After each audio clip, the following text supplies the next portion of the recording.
how did you go from just joining the NWA at Dennis's prompting to actually becoming president of the NWA in 3 years? 2 years? Yeah, it might have been 2 years or a year or something like that. I came up for one of the, it was either the first or the second Eddie Gilbert memorial that they did. And then I came up for the annual meeting when Chris Candido won the belt. So I came up for that. Dennis invited me up. I went up for that, met Steve Ricard. And at that point, Steve Ricard we got rid of the president. It was just going to be a 3-man board because really it was just the three of us. And for the most part, Dennis is the only one that was running shows in the United States. Nobody else. I was running not even monthly. I was running one show every 4 months or 3 months. And Dennis used to rib me about that all the time. The following year, which would make it 96 maybe, we're in Tampa. We went to Tampa to do our annual meeting. So it was basically myself, Steve Ricard, Bob Trowbridge, and Dennis. We had no money, nothing, and we had no money. We had no membership. There was nobody knocking on the door to get in. Victor was only the fourth one. He wasn't even there, and he gave Bob Trowbridge his proxy. The NWA was actually in debt because it wasn't the profitable organization yet. It was still the old Iowa nonprofit. We owed Bob $10,000, $15,000 in the arrears for legal fees over the years that were never paid, and we basically were going to go out of business. It was going to be that was it. And we were sitting in the hotel at in the lobby of the hotel, and I said, "Hey guys, give it to me for a year. Let me see if I could do anything." And they agreed to let me basically take the ball and run with it. And the first thing I did is I turned to Bob and I said, "Bob, let's get rid of the nonprofit, turn it into a limited liability corporation. Let's see if we can actually make money with this thing." So he says, "Well, what are we going to do with the debt?" Yeah, but because all those years. Well, all those years, the NWA was a nonprofit because the promoters, the member promoters, were all making money at their own territories. The NWA was making a cooperative group. Well, plus the NWA was created as a nonprofit to basically circumvent the antitrust laws at the time in the 1940s when the U.S. Justice Department was investigating the professional wrestling as a antitrust violation. So the nonprofit was created to circumvent those laws because they said, "Oh, well, you guys are controlling an industry." And it's like, well, no, we're not. We're all members of this organization. That's why everybody, including Worldwide Wrestling Federation, we're all members of the NWA. So that was created to circumvent the antitrust laws. At that point, the ones making money was everybody but the NWA. By the time we're talking about the late 90s, I mean, we didn't have a pot to piss in. We had no money. We owed all this money.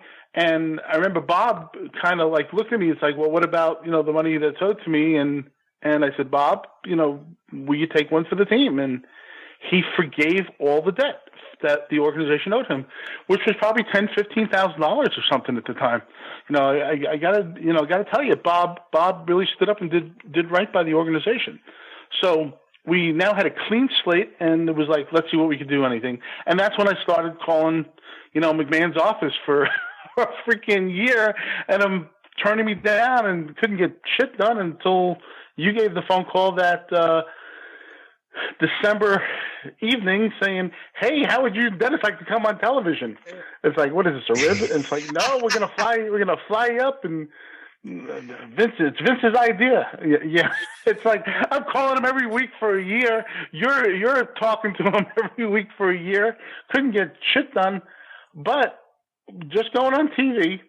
And me wearing and to be honest, what it started with was they were going to bring Jeff Jarrett back in. Right. And of course, this is where Russo started the whole thing. Well, I'm going to show them that nobody wants to see wrestlers and old time wrestling and stuff like that. And he brought everybody in basically on company money to bury everybody. But it backfired because it did a service for the NWA. As soon as we brought Jeff Jarrett in and made him the NWA North American champion and started recognizing the NWA.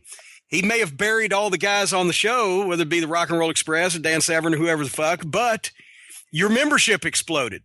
Yeah, well, a funny thing happened on the way to the bankruptcy, right? It's like we were going to be there was going to be no more NWA. We had actually all agreed, Dennis, myself, Steve Ricard, we all agreed that if we couldn't make something happen within that 12-month period, that was it. We were going to officially put it out of business.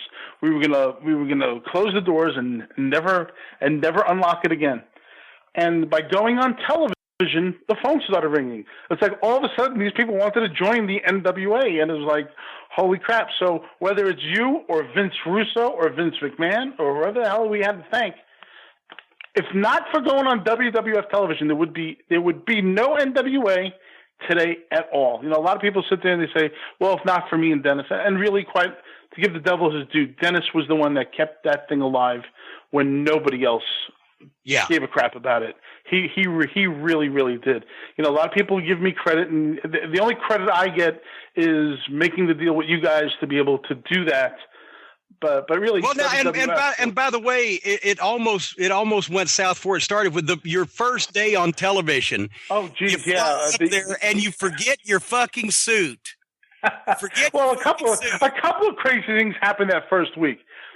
I packed my, I've had a history of bad suit and wrestling. I ripped my pants. My whole ass was sticking out in the Abu Dhabi one time. I go to have a meeting with Antonio Inoki. I had to wear my friend Craig's pants, which were like 6 sizes too big on me. And then, of course, I go to BTV. There's 12,000 people in the freaking building in Hartford. I've never been – the biggest crowd I was ever in front of up to that point was my bar mitzvah. So I'm getting ready to go into a ring with Jim Cornette. In the meantime, I'm in the back sitting in this room with you, Dennis, Jerry Lawler, Owen Hart, God bless his soul, was in that room, and Pat Patterson was back there, and I couldn't. And I just didn't have a combination of shit that was working. Nothing was working. Jerry Lawler's having me get dressed and undressed and dressed and undressed and dressed and undressed with different combinations of stuff. I'm sweating like crazy. Oh yeah, you're trying to borrow everybody's shit. The only jacket that fit me that worked with a pair of pants that I actually brought was Corrigan, and the only thing was like the sleeves were about 9 inches longer than my arm, so I had to tuck the sleeves up, hold on to them. And I just remember being so nervous about the jacket, I forgot all about the 10,000, 12,000 people that were sitting in the arena until you said, oh, by the way, Steve Austin's going to hit the ring at the end of the match. As soon as you see us run, get the hell out of the ring, because if he grabs you, he's going to stun you. And it was like, oh, okay, well, I got to think about this shit too. So, but yeah, that was quite memorable. But for some reason, when you appeared on that Raw program in that ill-fitting 6 sizes too big jacket, and it looked like, would you buy a used car from this man? People wanted to join your wrestling organization, and you got a ton of new members for the NWA. Yeah, we ended up with about almost 30 new members at that time from all across the U.S. and Canada, and it was crazy. We ended up doing the 50th anniversary show in Cherry Hill, New Jersey, which was great because we did a joint venture with the Cauliflower Alley Club. We honored and the WWF. At the time, very magnanimous. I remember JR came down because we gave Gordon Soley an award. We had Harley Race there, Lou Thez, Killer Kowalski, Freddie Blassie. I mean, it was a really significant event. As a matter of fact, I remember there was a thing where Abdullah even got into it with Harley Race at the back of the arena. We had the Headbangers on the card, and of course the infamous match between Dan Severn and Steve Regal, who was wrestling with the shoes on opposite feet because he was all screwed up, which cost him his job. But he ended up coming back, and I tell you, I admire the hell out of Steve Regal. He's an unbelievable talent. He's a great trainer with World Wrestling Entertainment today. He had to hit rock bottom in order for him to get himself better, and I could not say anything better about the guy. The guy's an amazing individual. Well, as a matter of fact, it didn't do much for the show, but it saved William Regal now, but it saved Regal's life because he legitimately got into the ring with Dan Severn with his boots on the opposite left boot on the right foot, and etc. Right. And it was brutal. And Jim Ross was in the back watching that. rubbing his head, but it enabled Steve William to take some time off and do things he needed to do. And so that was one instance there, but there was another one. We couldn't even get on the goddamn television for 2 months without who was that guy that called up and said that he owned the NWA and he was going to sue because he was Frank Gotch's fucking nephew, or what the fuck was that story? There was a guy who actually was a manager up in Stampede by the name of Jonathan Dodd. Jonathan Dodd, that's right. Jonathan Dodd worked for the Hearts up at Stampede, and he was living in California. And he went ahead and he sent this whole big rigmarole letter to World Wrestling Federation Legal Department, Jerry McDevitt's office, because I remember getting a phone call first from you and then from somebody from the freaking legal department. They came in saying, my like, office. Howard, what the hell is going on here? This guy's saying he owns the NWA. And it's like, well, we had to send Trowbridge after him. We had to send them cease and desist orders. He actually told me that Hold on now. They came in my office and they were all, and this is the same people that whenever I would get a phone call, they'd say, Harvey Race called for you or whatever. They didn't know any wrestling history, right? They come in, we got these papers and then blah, blah, blah. And I said, there is no Jonathan Dodd owns the NWA. Believe me, I know the lineage. This is legit. These people are legitimate. This guy is bullshit. I'm going to call Howard. And I called you, and then they did right afterwards. But he was claiming that they had to license the NWA from him, or else he's going to sue everybody in sight. Yeah. He was looking for a money grab, obviously. Didn't know, anything, and he claimed that Lou Thesz was on his board of directors. I called Lou, and I said, Lou, what the hell is with this guy? He goes, I don't know. He claims he owns it. I said, does it really? I said, so you're on his board of directors? He goes, well, he asked me to be on his board of directors. He's not paying me anything. So I said, all right, Lou, that's all I need to know. I called Bob Trowbridge. I said, okay, Bob. I said, time to start sending cease and desist to all these fucking characters out here. And there was like one or two others that popped up also. We started doing the internet was still kind of new. You're talking about 1998, the middle of, the beginning part of 98. So, we're talking, 19 years ago? So we had all this shit. We had to do a search. We had to make sure nobody else was using the name. And as a matter of fact, now we had the first pay-per-view that we were going into, we're Wrestling Federation, where the NWA title, Jeff Jarrett was going to defend, and this was before Severny even got there. Jeff Jarrett was going to defend the North American title against somebody, and I had to sign a contract with World Wrestling Federation to give them permission to use the NWA name on TV. And you're going to love this, actually. So go ahead and they send me this. Well, I remember that because they said we've got to get all the clearances and the rights on this thing and blah, blah, blah before we can advertise, especially on pay-per-view. Right, but what the funny part about this is, and I don't know how this could actually lead into our whole NWA of today discussion, but I'll let you choose that. When we got sent the contract, it was kind of an open-ended deal because we had no idea how long we were going to be with World Wrestling Federation, how long the thing was going to go on TV. They had yet to bring Severn in, so that was going to be something that was going to come up. So they asked us if we would sign a release that would give them permission to use the NWA, National Wrestling Alliance, and the belt and everything else, because of the lawsuit before time with the NWA and the Flair belt and all of that shit. Yeah, so the intellectual property. It's so right. big So we said, of course. So of course we said we would sign it. So they sent us the contract, and then I got a phone call from Bob Trowbridge. He goes, Howard, he says, do you really want to sign this contract? I go, yeah, why? He says, well, it's open-ended. I go, well, what do you mean? He says, well, technically, they can use the NWA whenever the hell they want to. It's like, well, what do you mean? He says, in the future, if they decide they want to use the National Wrestling Alliance, they want to use the NWA, they can, and there's nothing we could do. I said, Bob, we got no money in the fucking bank. I said, we have no members. This is before, we had maybe 5 members at the time now that had joined.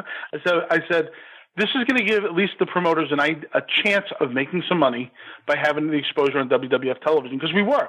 When we got that exposure on WWF television, all the promoters who were jumping on board, all of a sudden, they got a spike. They got a spike at their shows.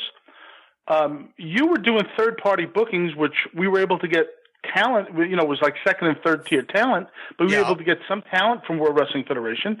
So that was helping, and we were able to say, as seen on WWF television or WWF Superstar or whatever the hell it was. And so that helped the local promoters. So it's like, Bob, let me sign the fucking thing. We don't have TV. We're never going to have a pay-per-view. We don't have, we didn't even think about fucking videotapes or whatever at the time. It's like, let's just do this fucking thing. So it's like, all right, just understand what you're signing. So, I went ahead and I signed that away. And unless I'm mistaken, that contract is still in effect. Well, okay. Now wait. Real interesting. Wait a minute. Hold on here. Back up. Whoa, slow down, cowboy. I remember this, and I'm vouching for this. That's what you had to do to get them to mention the NWA and show the belt and all somebody else's intellectual property on TV and pay-per-view and et cetera. But there was no end date to that document. So basically, that means that for the last 20 years and conceivably forevermore, the WWE has had, probably without even knowing it, the rights to advertise and use the NWA name and belt and history and whatever the fuck else they want to use of NWA anytime they wanted to do it? Yeah. Well, then, what the fuck? Well, here's the thing. Wait a minute. What did Billy Corgan just buy then? Well, look, he bought the actual brand, but I'm sure they listen. If Billy's listening, he can call me at any time. Listen, wait a minute. We got.